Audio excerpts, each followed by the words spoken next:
अस्सलाम वालेकुम नाज़रीन, सियासी टीवी के आलमी खबरनामे में आपका खैर मकदम है। मैं हूं मोहम्मद शौकत और सबसे पहले नज़र डालते हैं सुर्खियों पर।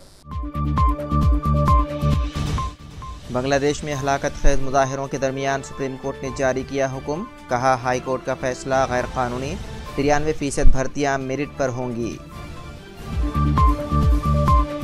बांग्लादेश में 140 अफराद हलाक, सैकड़ों जख्मी, मुल्क भर में कर्फ्यू नाफिज।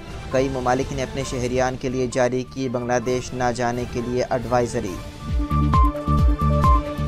फ़लस्तीन पर इसराइली कब्ज़ा गैर कानूनी, यूरोपीय यूनियन की आलमी अदालत के फैसले की हिमायत। गुज़िश्ता 24 घंटों में इसराइली हमलों में मज़ीद 40 से ज़ायद फ़लस्तीनी शहीद। मैंने तो जमहूरियत के लिए गोली खाई, इसके लिए ख़तरा कैसे हो सकता हूँ, ट्रंप का बयान। डेमोक्रेटिक्स अरकान ने सदारती उम्मीदवार के लिए जारी रसाकशी को बनाया मजाक। तो नाज़रीन, ये थी सुर्खियाँ। बढ़ते हैं खबरों की तफसील की जानिब। बांग्लादेश की सुप्रीम कोर्ट ने कोटा सिस्टम के हवाले से हाई कोर्ट का फैसला गैर कानूनी करार देते हुए 93% भर्तियाँ मेरिट की बुनियाद पर करने का हुक्म दिया है। आज सुप्रीम कोर्ट ने अपने फैसले में सरकारी मुलाजिमतों में कोटा सिस्टम को दोबारा मुतारिफ कराने के हाई कोर्ट के फैसले को गैर कानूनी करार दे दिया है। सुप्रीम कोर्ट ने सरकारी मुलाजिमतों के लिए मख्तस कोटे को 56 से 7% करने का हुक्म दिया है। इस 7% में से 5% सन 1971 की जंग आज़ादी में लड़ने वालों के बच्चों के लिए मख्तस हैं, 1% कबायली कम्युनिटी के लिए, जबकि 1% माजूरी का शिकार अफराद और तीसरी जिन्स के लिए होंगे।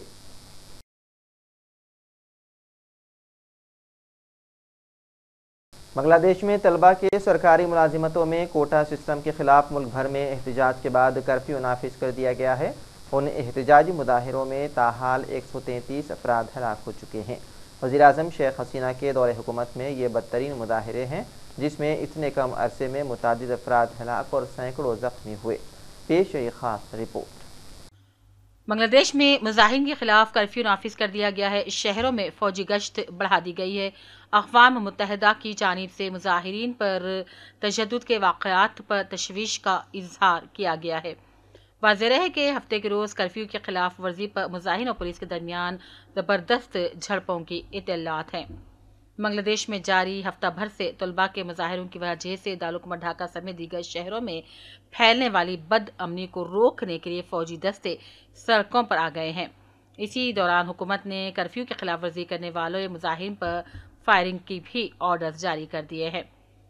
पुलिस और अस्पतालों की जानिब से दी गई मालूमात पर मबनी तैयार करदा मुतासिरीन की फहरिस्त के मुताबिक तकरीबन एक हफ्ते से जारी तशद्दुद के वाक़यात में अब तक कम अज़ कम 115 अफराद हलाक हो गए हैं। अस्पतालों और पुलिस ने हफ्ते के रोज़ मीडिया को बताया है कि गुज़िश्ता रोज़ होने वाली झड़पों में मज़ीद 10 अमवात की इत्तला है, जबकि मंगल के बाद से जुमा तक 105 दीगर अफराद की अमवात की इत्तलात मौसूल हुई हैं। अस्पताल के अमले की जानिब से तफसीलात की बुनियाद पर इस हफ्ते तक रिपोर्ट होने वाली निस्फ से आधा अमवात की वजह पुलिस फायरिंग थी। इंसानी हकूक़ की आलमी तंजीम एमनेस्टी इंटरनेशनल के बाबू रामपनत ने अपने बयान में कहा, बढ़ती हलाकतें बांग्लादेश हुकाम की जानिब से एहतजाज और इख्तिलाफ राय के लिए ज़ाहिर की गई मुतलक अदम बर्दाश्त की चौंका देने वाली फ़र्द जुर्म है। वाज़ेह है कि मुल्क भर में की गई इंटरनेट की बंदिश को ताहाल जारी रखा गया है, जिसकी वजह से बांग्लादेश का मवासिलाती निज़ाम दरहम बरहम होकर रह गया है। सरकारी वेबसाइट्स ऑफलाइन हैं। बड़े अखबारात बशमूल ढाका ट्रिब्यून और डेली स्टार अपने सोशल मीडिया प्लेटफॉर्म्स को अपडेट करने से खासे हैं। बांग्लादेश टेलीविज़न रियासती नशरियत इदारा भी ऑफलाइन है, जिसके ढाका में कायम हेडक्वार्टर को मुजाहिरीन ने आग लगा दी। जुलाई के आगाज से जारी इन रोज़ाना के मुजाहिरों में हज़ारों तलबा सरकारी मुलाजिमतों के लिए नौकरियों के कोटे को दोबारा मुतारिफ करवाने के मंसूबे के खिलाफ सरापा एहतजाज बन गए हैं। इससे कबल ये कोटा सिस्टम 2018 में तलबा के एहतजाज के बाद ख़त्म कर दिया गया था। यह सूरत हाल गुज़िश्ता 15 साल से इस जुनूब एशियाई मुल्क में बरसे इक़्तिदार वज़ीर-ए-आज़म शेख हसीना की आमराना तर्ज हुकूमत के लिए बड़ा चैलेंज बन गई है।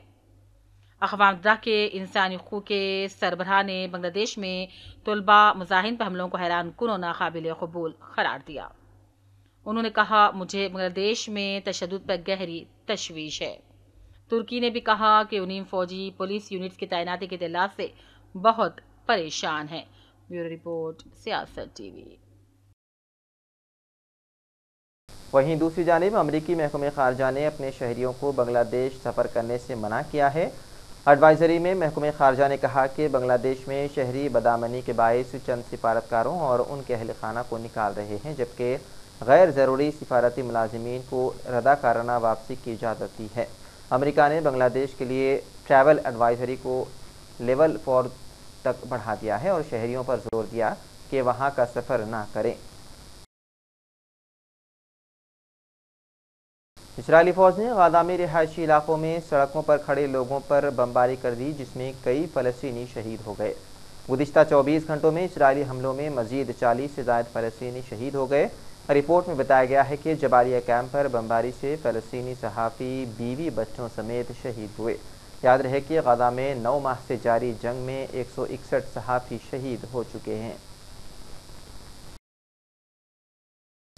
यूरोपीय यूनियन की खारजा पॉलिसी के सरबराह ने अक़वाम मुत्तहिदा की आलमी अदालत इंसाफ के फ़लस्तीन पर इसराइली कब्ज़े को गैर कानूनी करार देने के हवाले से कहा है कि यूरोपीय यूनियन का मौक़िफ़ बड़ी हद तक इससे मुताबिकत रखता है। बैनुल-अक़वामी अदालत इंसाफ की तरफ से फ़ैसले में कब्ज़े को जल्द अज जल्द ख़त्म करने का मुतालबा किया गया था, ताहम इसराइल की तरफ से इसे झूठ पर मबनी फ़ैसला करार दिया गया है। यूरोपीय यूनियन के नुमाइंदे बराए खारजा उमूर जोसेफ बोरेल ने कहा है कि ब्लॉक ने अदालत के फ़ैसले के खैर मक़दम किया है और अदालत की राय के लिए मज़ीद हिमायत पर जोर दिया है। इस्राएली वज़ीर-ए-आज़म बेंजामिन नेतन्याहू ने ICJ के फ़ैसले की मज़म्मत की है। उन्होंने एक बयान में कहा कि यहूदी अपनी सरज़मीन पर काबिज़ नहीं है। वाज़ेह है कि जून सन 1967 में इसराइल ने अरब हमसाया ममालिक से 6 रोज़ा जंग में मगरबी किनारे और मशरक़ी यरूशलेम, शाम से गोलान की पहाड़ियों और मिस्र से गाज़ा की पट्टी और जज़ीरे नुमा सीनाई पर कब्ज़ा कर लिया था। अमेरिका के रिपब्लिकन सदारती उम्मीदवार डोनाल्ड ट्रंप ने इख्तिलाफ़ात का शिकार डेमोक्रेटिक पार्टी का तमस्खर उड़ाते हुए कहा है कि उन्हें तो ये तक पता नहीं कि उनका सदारती उम्मीदवार कौन है। मिशिगन में रैली से खिताब करते हुए डोनाल्ड ट्रंप ने कहा कि एक शख्स ने वोट लिए मगर वो उसे उम्मीदवार बनाना नहीं चाहता। डेमोक्रेटिक पार्टी जमहूरी जमात नहीं बल्कि ये जमहूरियत की दुश्मन है। उन्होंने नैन्सी पेलोसी को निशाना बनाया और उन पर अजीब तंज के तीर बरसाए। बोलीविया में ट्रक और मुसाफिर बस में तसादुम के नतीजे में 16 अफराद हलाक हो गए हैं। मुसाफिर बस हाईवे के रास्ते बोलीविया से चिली जा रही थी, जहां मुसाफिर बस और ट्रक में तसादुम हो गया, जिसके नतीजे में 16 अफराद हलाक और 14 जख्मी हो गए। एक अंदाजे के मुताबिक बोलीविया में हर साल ट्रैफिक हादसात में तकरीबन 1400 अफराद जाँ बहक होते हैं और हज़ारों की तादाद में ज़ख्मी भी हो जाते हैं। मस्जिद हरम मक्का मुकरमा में गुस्ल काबा की सालाना रस्म अदा की गई। इस मौके पर खादिम हरमैन शरीफैन शाह सलमान बिन अब्दुल अजीज़ अल सऊद की नुमाइंदगी नायब गवर्नर मक्का शहजादे सऊद बिन मशाल बिन अब्दुल अजीज़ ने की और काबा शरीफ को गुस्ल देने का एजाज़ हासिल किया। स्पेशल इमरजेंसी फोर्सेस गुस्ल काबा की रस्म के मौके पर तैनात की गई। हरमैन शरीफैन इंतज़ामिया के सरबराह आला डॉक्टर अब्दुर्रहमान अस-सुदैस, इस्लामी मुल्कों के सिफारतकारों, उलमा, शाही ख़ानदान के अफराद और मुंतखब शख्सियात ने गुस्ल काबा की सादत हासिल की। और आखिर में सुर्खियों पर एक और नज़र। बांग्लादेश में हलाकत खेज मुजाहिरों के दरमियान सुप्रीम कोर्ट ने जारी किया हुक्म, कहा हाई कोर्ट का फैसला गैर कानूनी, 93% भर्तियां मेरिट पर होंगी। बांग्लादेश में 140 अफराद हलाक, सैकड़ों जख्मी, मुल्क भर में कर्फ्यू नाफिज, कई ममालिक ने अपने शहरियान के लिए जारी की बांग्लादेश न जाने के लिए एडवाइजरी। फ़लस्तीन पर इसराइली कब्ज़ा गैर कानूनी, यूरोपीय यूनियन की आलमी अदालत के फैसले की हिमायत। गुज़िश्ता 24 घंटों में इसराइली हमलों में मज़ीद 40 से ज़ायद फ़लस्तीनी शहीद। मैंने तो जमहूरियत के लिए गोली खाई, इसके लिए ख़तरा कैसे हो सकता हूँ, ट्रंप का बयान। डेमोक्रेटिक्स अरकान में सदारती उम्मीदवार के लिए जारी रसाकशी को बनाया मजाक। तो नाज़रीन, सियासत टीवी के आलमी खबरनामे में बस इतना ही। मज़ीद अपडेट्स के लिए आप बने रहिए सियासत टीवी के साथ। फिलहाल मुझे दें इजाज़त। खुदा हाफिज़।